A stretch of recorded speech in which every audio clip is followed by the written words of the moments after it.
Thank you. I have a little bit of a hype team in the back. I appreciate that. I speak in a lot of different areas, but this is just a little bit different than what I'm used to. If you wouldn't mind, I know this is kind of different. This is just me personally. It's not the company, but I like to offer a prayer. I keep it short. If you bow with me.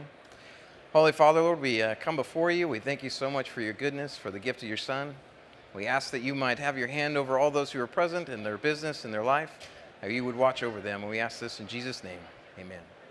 Okay, so just a little information about me. My name is Andrew. I've been working in the foundation department for 14 years.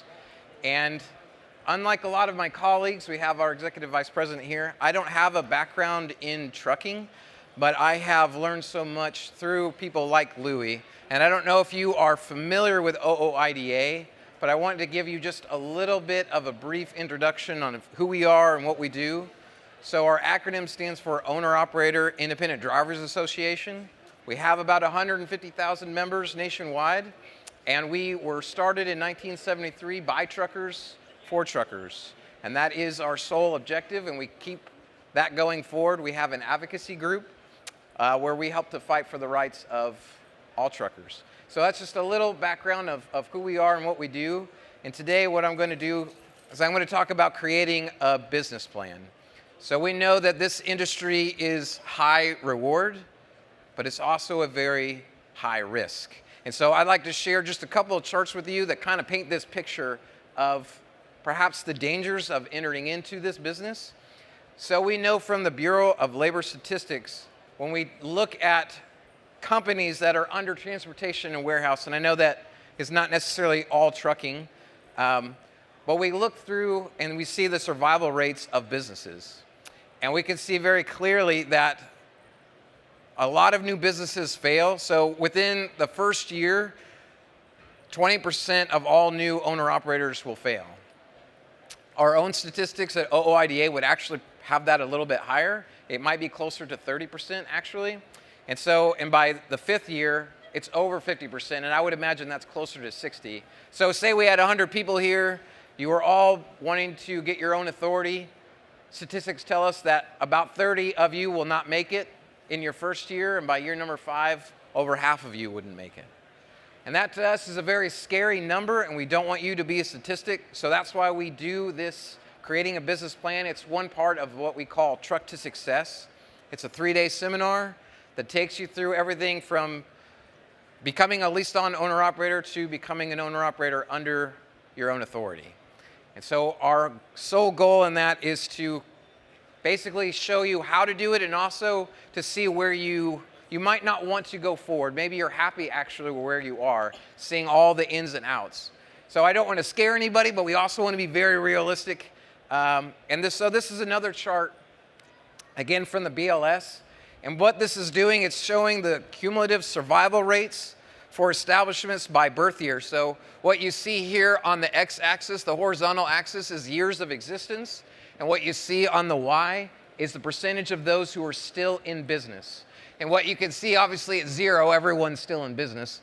But as it goes further to the right, there's this slope of how many fail. And you'll notice I have the different years up here. The slope is almost identical. It doesn't matter what year it is. It doesn't necessarily matter what's going on in the freight market. In fact, in 2021, which was a record for freight rates, we still have companies going out of business. So what we want to do in something like creating a business plan is learn how to be successful even in a down market like what we're in right now. So there are 3 big ways, 3 big reasons for why businesses fail. And maybe some of them seem obvious, but some maybe not so much. So the first one is lack of sufficient capital. Obviously, purchasing your own truck, and if you're going to get your own authority, having your own insurance, that is a lot of money. That could be $20,000 in premiums for a year. And who knows, it depending on who your carrier is and what's going on, that could go even higher. So obviously, you get a breakdown, you have something else hit you, God forbid. You just have a few things go wrong, and because you don't have enough capital on hand, a few things might put you out of business. In fact, we have a good friend that I know who recently became an owner-operator. He had a couple breakdowns, and that basically put him out. So we strongly recommend that if you're going to enter into trucking, that you have at least 6 months of cash on hand, something that can cover if anything happens, so that you don't have one of those things happen and kick you out of business. The second one is inadequate management. So a lot of you probably are already drivers. You're very good at what you do, but that doesn't necessarily translate that you can operate a business and keep track of all the things that you need to do, your cost of operations, your permits and licensing, keeping yourself compliant. A lot of people don't have that kind of understanding, and that kind of leads me to the third one, and that's poor business planning. I've given this talk lots of times, and I love to tell this story. When I started at OOIDA, I started in our permits and licensing department, and I was training with one of our agents, and we had this guy call up, and he said, "Hey, I just bought a truck. Now what do I do?" That is no business plan. So please do not be that person. Don't be that individual. You want to think about what exactly is required. And so that's what we're going to talk about today, this afternoon. I know that the phrase business plan isn't necessarily interesting. Maybe that seems a little overwhelming or something like, I don't need to do that. But I promise you that making one will make a difference. And we'll talk about why. But the big question here, just to start us off, is what exactly is a business plan? Very simple. It's just a written document where you're laying out your goals for your company. And this can be helpful if you're trying to get a loan for a truck, for a trailer, to get you started. But more than anything, it's really helpful for you to know exactly what you're trying to do, what you're trying to accomplish. If that guy had created a business plan, he probably wouldn't have called up asking what he should do after he bought a truck. Or we'll have people who call into the office and they'll ask, "Hey, can you help get me loads?" That's not what we do. Obviously, you didn't do some research on how you're going to gain freight, how you're going to gain customers. So with the business plan, there are basically 6 buckets, we'll say, of what makes up a plan. And we'll go through each one of these in turn, and we'll spend most of our time in the cost of operations. So let's start first with the executive summary. And this is usually you're summing up everything you're writing in your business plan. And one thing I'd like to say, this doesn't have to be really long. You don't have to write some dissertation. I mean, you could put in a sentence or two on each one of these points. It doesn't require much. It's just to get you thinking, to see exactly what you want to do. So for example, when we do our Truck to Success program, we almost always have somebody who comes in and they say, "I want to operate a small fleet. That's my goal, that's my dream." By time day number 1 is done, by day number 2, they say, "Well, maybe I just want to be an owner-operator under my own authority." And then by day 3, they say, "Wait, maybe I just want to stay leased on," because they don't think that they can do it. And to me, that is a form of success. And so having this kind of summary is really helpful. So you're basically going to try and explain what is your service, who are going to be your customers, and what's the future of your company. And again, it doesn't have to be anything big or in-depth, but how many carriers do you think are operating out there right now with authority? Can anyone give me a guess? How many carriers do you think are out there right now with authority? Anybody? Shoot out a number? Millions? Well, that's a little too high. There's millions of drivers. There's about 320,000 motor carriers. That's your competition. That's a lot of competition. So what service are you going to provide that distinguishes you from somebody else? So these are things that you want to discuss or think about that will help you stand above others. Number 2 is your company description. And this is important, especially when it comes to costs, is where are you going to run? What are you going to haul? We have a lot of people who call in and they get their own authority and they say, "I want to run in all 48 states. No, you don't. You're probably not going to do that. And if you do, you're going to add to your insurance costs. You're going to add to your permits costs. You're going to have extra things you might need to get from different states. And if you're running in certain states, they require you to have intra-state as well as interstate. And maybe you don't even go into that state ever. You're just adding more and more to your costs. So kind of planning out a little bit more of what you're going to do, what you're going to haul, and where you're going to haul. Number 3 is the market analysis. Especially if you're going to go get a loan from like your local bank or something like that, they don't know anything about trucking. So giving them a bit of information so that they can know what the trucking industry is, but also for you yourself to know where is the state of the market right now. So one thing that we offer in the foundation is what's called our monthly market update. It is free. And we pulled together lots of different metrics, not just DAT or truck stop, but other things, so you can kind of get a better picture of what's going on in the future. This is an example of what it looks like. You can find it here at the URL at the top. But every month we'll have some information here about what exactly we're showing you. The top part will always stay the same. It's really this bottom part that says our thoughts and bottom line. That's where we're giving the new information, and then we have the chart so you can see. So this is actually truck stops rate for van, and what you see here in the blue line is actually the van per mile rate up to February of this year, and that dotted black line is the 3-year moving average. And what you'll notice, especially going back several years, every time we're below that, we're in a down market. Every time we're above it, we're in an upcycle. So you can see where we were starting to break it and to go into the next upcycle, and now we're going the wrong way. So having this kind of information could be helpful for you in making that next step and when you want to make that step. Again, this is free that we offer to anybody. You don't even have to be a member. And the last thing I want to talk about with the market analysis is what we call a SWOT. Anyone familiar with that acronym, SWOT? So it stands for strengths, weaknesses, opportunities, and threats. And this is just an example of something that you could do. So the top strengths and weaknesses are just internal things. So say strength is I've been a driver for 10 years. That's where other people probably don't have that strength. Weaknesses, again, is something that's internal. The opportunities and threats are things that are external to your company. And so if someone is looking at this and they're interested in giving you a loan, having this information will be very, very beneficial for them. And it also makes you look very professional, and it'll put you above others. So this is an example that you can get. And by the way, if you want a copy of our example business plan, I can get with you after. You can get my email at the end, and I can shoot that to you. And you can take that, you can basically change it to where it suits you, but it basically outlines everything that we're going to be talking about here.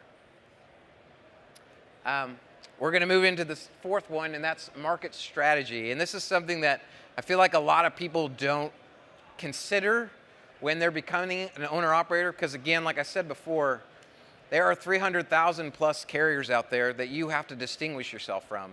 How are you going to present yourself? How are you going to market yourself? Can you build relationships? I talk to members and drivers all the time where they say, especially some of the older timers, where no one seems to build relationships anymore. They just stay in their truck. They don't go onto the dock. They don't talk to the individuals that are there at the facility to kind of build some relationships. Because hopefully, if you're going to be under your own authority, you're not just running off of load boards. You can actually build customers.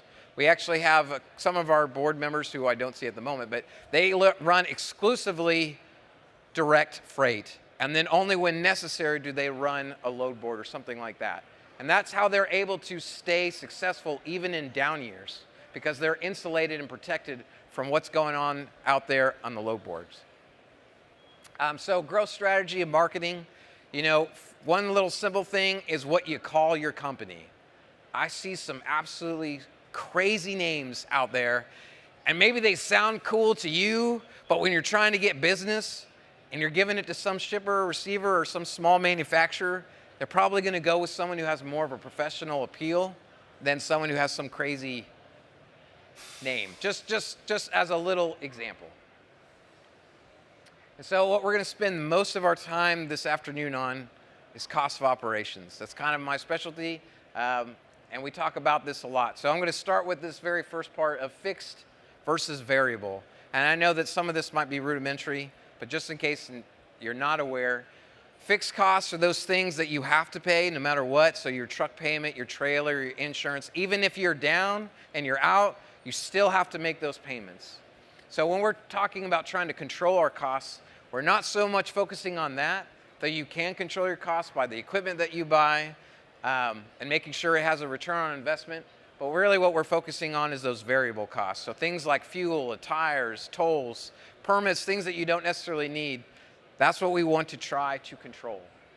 And so what we're going to start it off with is this net profit margin. And I have an example here. And before I do, this is a quote from Louis, sitting in the back. This is not a money-made business, it's a money-saved business. I've talked to lots of drivers who come up, or owner-operators who are leased on especially, and they say, hey, I gross $200,000 a year. And they're so proud of their accomplishment, and I'm not trying to put them down, but when all you're talking to me is about your gross, I'm thinking in my mind, well, okay, but what was your net? How much expenses did you have? Because you can make money in a sense and actually really be losing money. We have a spreadsheet that I'm going to show here shortly. And I remember one of the first times we did our seminar, we gave out the spreadsheet, this team operation. It was a husband and wife. They ran the numbers and they asked, hey, is this sheet working? Because all the numbers are in the red. And I said, yeah, no, it's working. And I said, oh no, don't tell our dad, because he was also in the seminar. They had no idea that they were losing money on almost everything they were hauling. They weren't making enough to cover their expenses. So make sure you're not that guy. So just for an example here, say you have a shipper and he wants to put out a load or have a load hauled, and he's going to do it at $2 a mile. This is very overly simplistic. And say we have two carriers. You have the silver carrier here. He knows his cost of operations. He knows how to run. He's taking care of his equipment. He has the right permits and licensing. He's not overinsured. He's not underinsured. He's able to know exactly what it takes for him to haul that load. And he knows he can run for $1.50 a mile. This other carrier, the blue one, he's brand new. He doesn't know what he's doing. He's just running. And he has no understanding that it's costing him $2.25 to run that truck. Obviously, the silver carrier is actually making a profit, and the other one is losing money. You can't do that for very long and stay in business. And this leads to why we have so many failures in our industry, because some of this just basic things they're not aware of, they're not taking control over or taking notice of. So here, for an example, this is what's called the net profit margin. And you can run this yourself just to realize if a load is truly profitable or not. Again, I've seen people who say, oh, I have a $2,000 load that's going to California.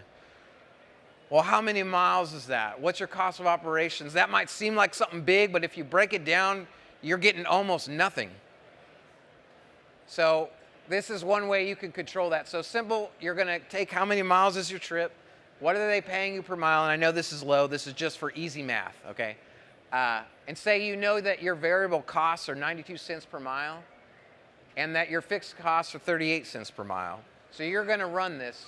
To figure out your variable costs, you're just going to multiply your mileage by your variable costs. You're going to do the same for your fixed, and you're going to add those two numbers together so you know that this load is going to cost you almost $650 to run it. But what are you going to net in the end of the day? So obviously you times 500 miles by your per mile rate. That's going to give you gross revenue, and you're going to subtract the two. You see, this is your net profit margin. And the last thing you're going to do is if you divide your net profit by your gross revenue, it's going to give you a percentage. And basically what it's saying is at the end of the day, you're only netting 13% of what you're actually taking in. That's an incredibly small margin. And if you're going to be running loads like that all the time, one little thing is going to take you out of business. And so what if we were to change our variable costs and we were able to lower it? Say we were able to lower it to 80 cents. Again, you do the same math just going across, and now all of a sudden that net profit is a little bit higher and our contribution is a bit higher. And again, let's run that one more time. And this time, say we negotiate the rate and we are able to get it for $2 a mile. I know I talked to Louis all the time when he was running, and he was a leased on owner operator for 23 years. He always asked for more. He always asked for more. All they can do is tell you no.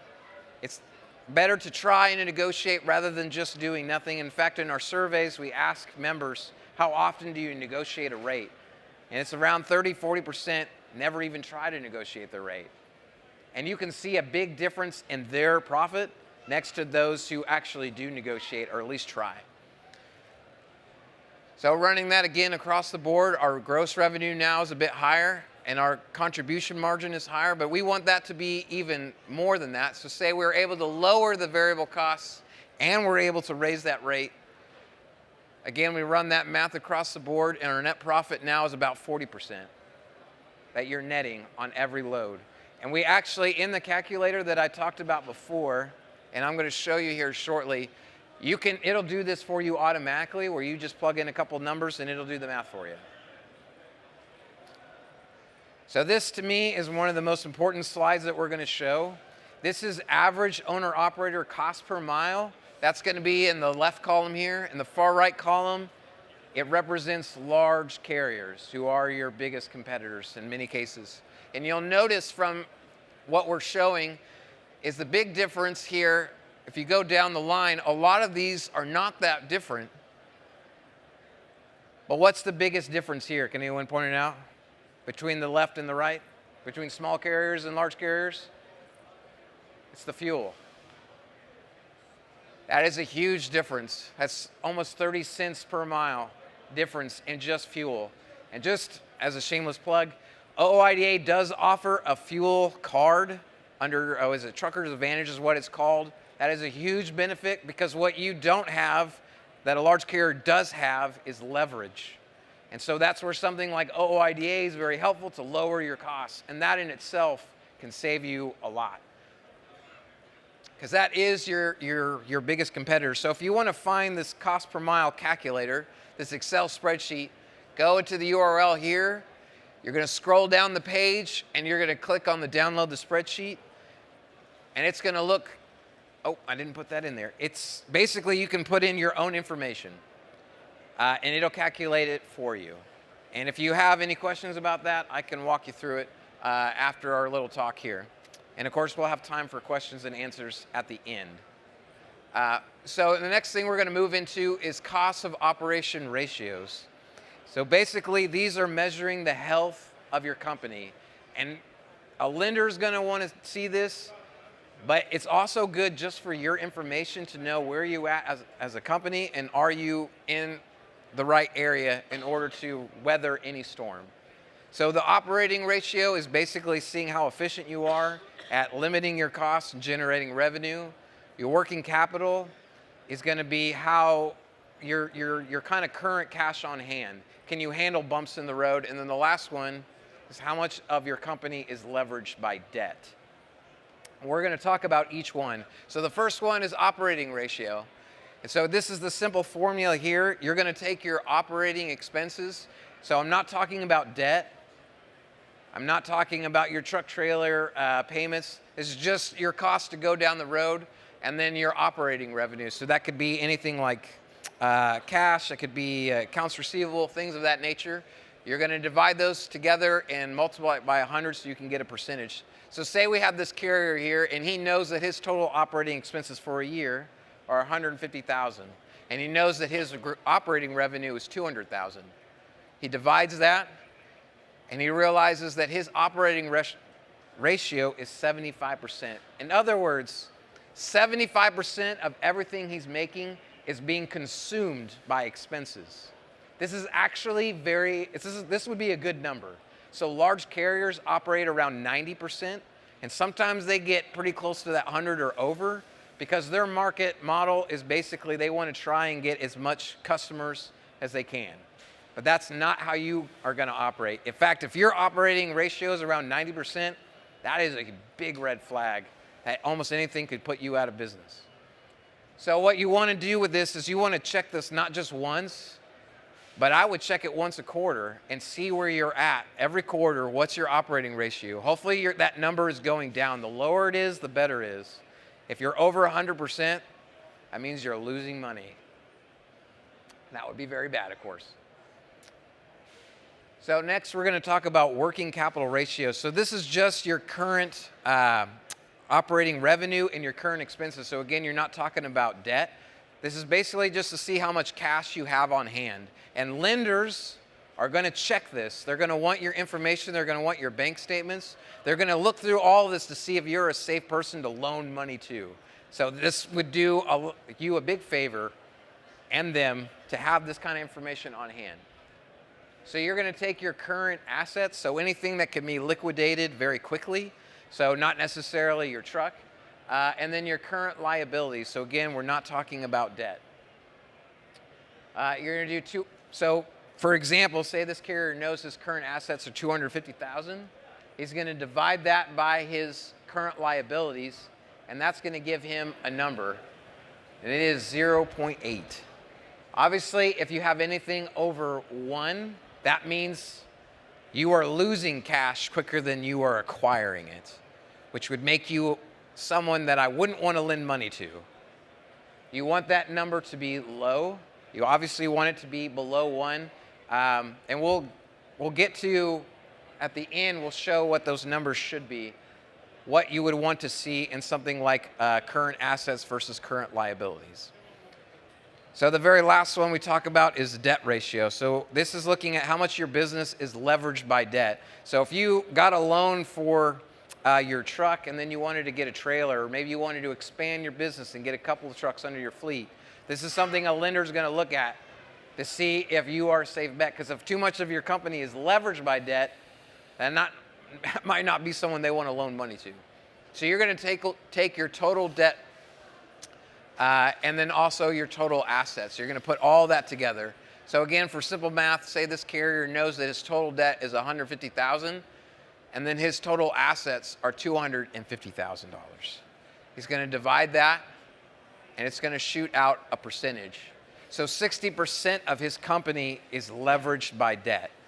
That is not great. You would want to get that number lower, around 20 or 30%. And so this next slide actually shows all three, and it kind of shows the range of what you're looking at or what you want to do.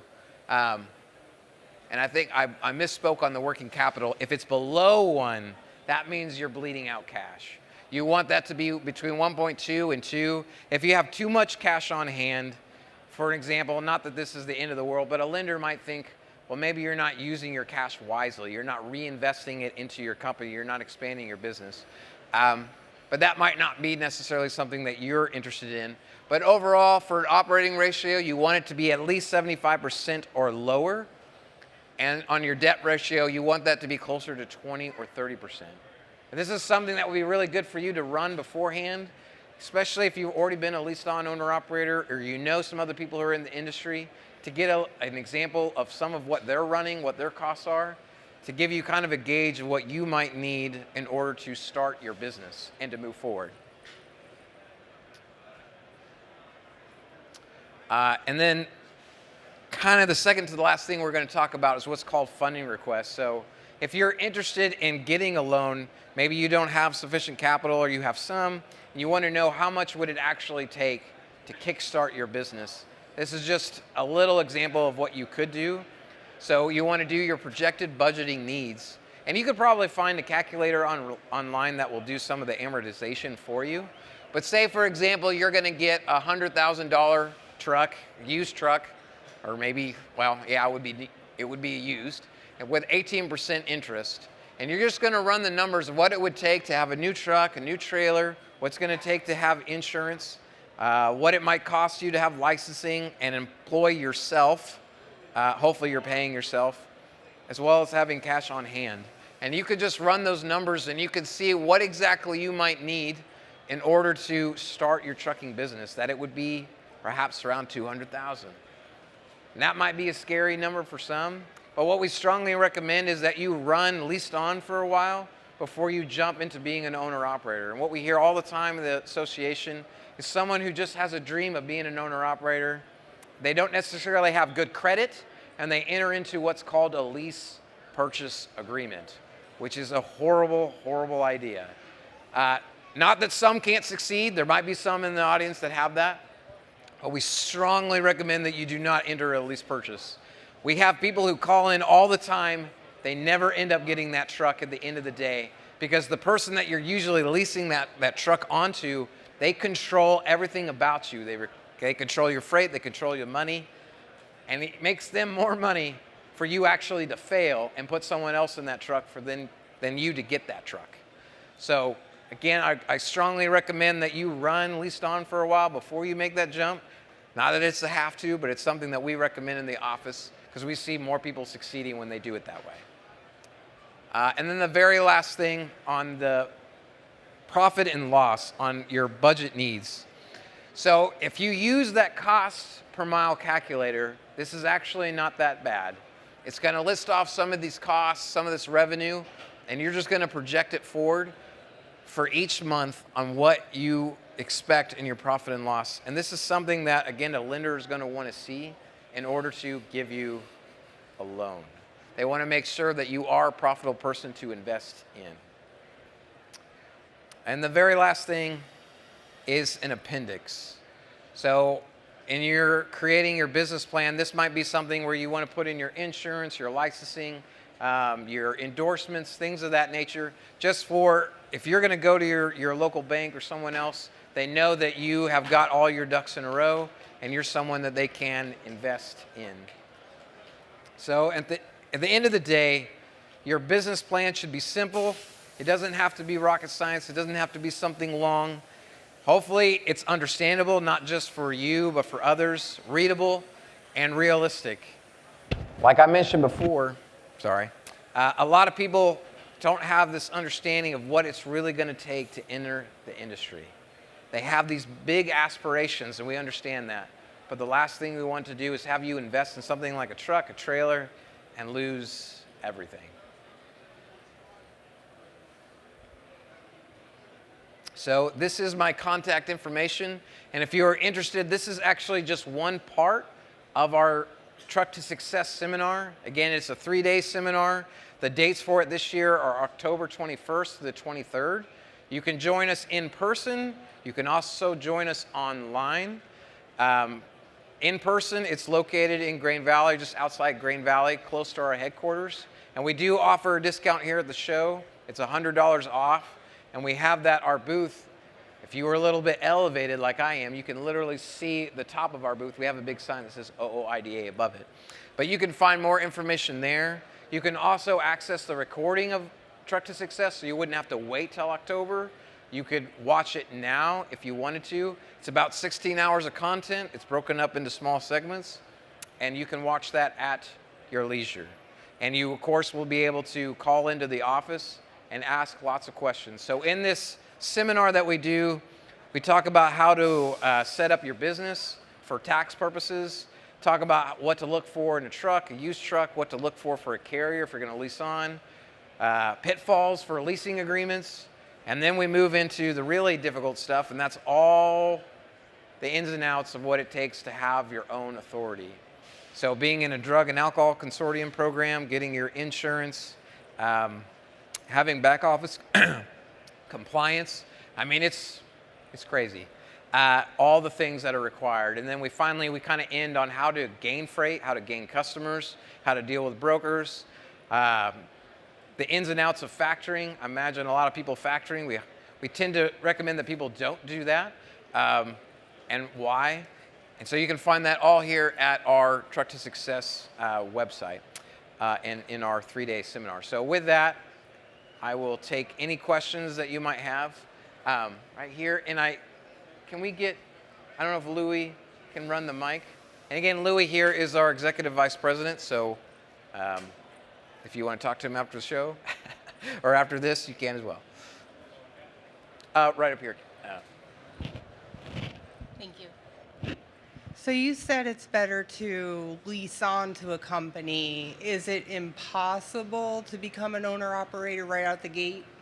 I wouldn't say it's impossible. There's always these edge cases, but we highly recommend that you get some experience leased on. Another thing with truck insurance, depending on how much you've been driving beforehand, you might not even be able to find someone to insure you unless you have that background. They can see that you have a record. And that's pretty important. Some people want to see 2-3 years experience at least before they would give you insurance. That's a good question. Anyone else? Yes. Oh, wait 1 second, because I have a hard time hearing you. Some of us are old and deaf, so we need a microphone so we can hear you. Well, I'm not old or deaf, but I can't hear you. I'm older than I look, though, I bet. So. I'm talking about you, Andrew. Yeah, you're talking about yourself. Go ahead, sorry. That's okay. I have a question regarding trying Closer? Yeah. I feel like I slowed. I have a question regarding trying to find business loans that will consolidate the debt that we already have and make it into one so that we can add another truck and trailer to our fleet. Do you have any experience in that or any advice? That's not something that we do. I don't know if Taxation Solutions in their bookkeeping, if that's something that they would be able to look at and offer, because they help you deal with things like that and even deal with the IRS. So that would be probably the route that I would recommend, but I personally don't have any experience on that. I just wanted to ask. That was a Thank great you. question, yeah.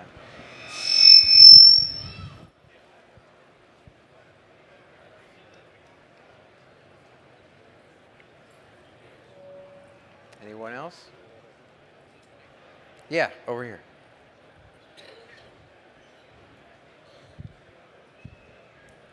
Hey man, thank you. What was that that percentage you were talking about? I forget which one. Basically, I guess your profit margin. What was an ideal number that you should be looking at? For the operating ratio one, Yes, sir. you want it to be 75% or lower. Okay. There was another one. I'm sorry. Maybe that's Oh, not the debt ratio. no, you- there was another margin. Working capital. Working capital. I'm sorry, I went through it really quick. Hold on, let me go back. Okay. It was the margin. I think it was the example you had up there was, I think, 13%. Oh, the net profit margin. Yeah. Yeah, so we did in the beginning. Yeah, you would want that to be closer to, I would say closer to the 40%. I mean, not every load is going to do that. Right. Obviously, there's some areas that you run in that you're not going to get freight going out of. You know, the example that we always use is going into Florida. Everyone knows it's going to pay fairly good going in, but going out, you might have to drive up to Atlanta before you can find a load. So, but you would want that consistently on average to be somewhere around the 40% range. We were just looking at our numbers. We're looking at about our expense and our profit margin is, our operating expenses are running at about 60-some%. And we're taking in about 32, 33, 34 around that Well, area. that's pretty good. That's really good, actually. Okay. Especially in our market today, with the down market, that's very good. And again, this is why we do this in part. You know, we have many members who've been owner operators for 20 plus years. They're successful no matter what the market is doing because they know what they're doing. And then there's others who kind of live and die on the spot market, and that's not what we want you to do. So, yes. I've had this question for a long time. I've never been able to get a straight answer on it. Maybe we can help me on this. But I've heard of people, when they start growing, they get more trucks, more trailers. And I've heard some people say, oh, well, what you need to do to consolidate your risk is start a second LLC and lease your trucks or lease your trailers to your trucking company. Therefore, if you have any accidents or anything happens, you don't lose everything in one incident. And then I've also heard from people on another side of the market where they say, well, you can't do that. You're not allowed to do that. Yeah. And a second question, everybody that I've met in the trucking industry that when they start buying more trucks and hiring more drivers, they say, oh, this is a 1099 driver. It's a 1099 driver. And then I've also heard from the other side. Louis answer this question. The other side of the industry, they say that if you're a 1099 driver, they cannot drive your truck because in the law of an independent contractor, 1099, you have to have your own tools, your own equipment. Therefore, I cannot. Right. Right. So it's something that I feel like nobody's ever really been able to give me a straight answer. Nobody really wants to talk about it, and it'd be cool if maybe somebody had a. Louis, he's the guy.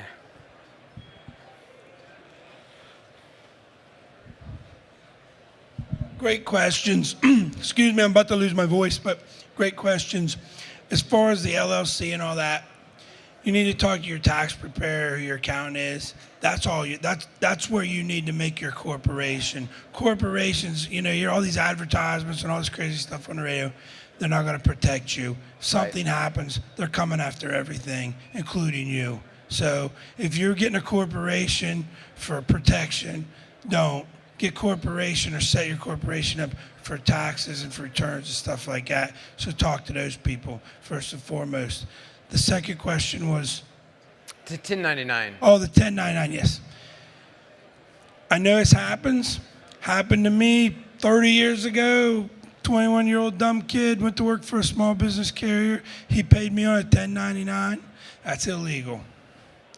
You're not a driver. Is not an independent contractor to pay. And I know it still goes on. It happens all the time. We talk to members who do it. But if you have employee drivers that are driving your trucks, they're an employee. You have to pay taxes, Social Security, all these things on them. If you're paying them on a 1099 and get caught, you're going to be in trouble because it is illegal. Yeah. Yeah, welcome. All right. Hopefully you finally got your answer. Yeah. Okay. Well, if there's no other questions, I'll still be here. I have a business card. And again, our booth is just across the way here, OOIDA. It's 20035 is our booth number. So, thank you.